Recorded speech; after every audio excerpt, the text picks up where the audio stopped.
In this video, we will show you how to navigate the parameter groups and give a brief overview of each parameter group in the WDFC drive. Here is the WDFC Quick Start Guide. This Quick Start Guide will walk you through the power terminal and control terminal locations.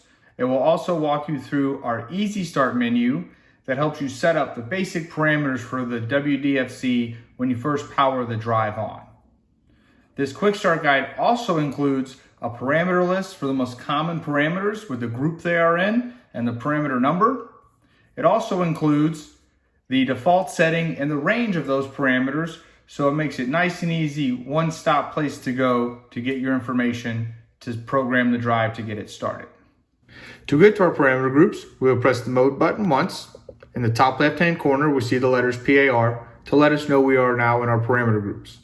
The next couple letters tell you the group, the DRV group. This is the first group. In this group, we have parameters for controlling the drive, such as command source, how are we starting and stopping it, and frequency source, how are we controlling the speed of the drive. The next group is the BAS group. In this group is the motor information group. We have parameters such as motor horsepower, full load amps, and motor poles. The next group is the ADV group.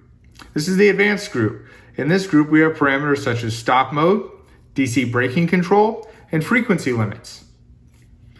The next group is the control group. In this parameter group, we have parameters such as speed search and carrier frequency. The next group is the input group. This is where we have all the settings for the inputs on the drive. The next group is the output group. This is where we have all the settings for the outputs on the drive. The next group is COM for communications. This is where we have all the settings for the communications protocol you may be using with a WDFC drive. The next group is the PID group. This is where you have your basic settings for a PID loop.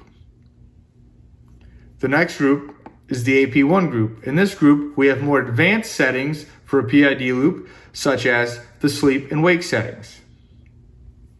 The next group is the AP2 group. This is where we have some of the more advanced features that come with the WDFC drive, such as the pump clean operation and also the energy savings displays.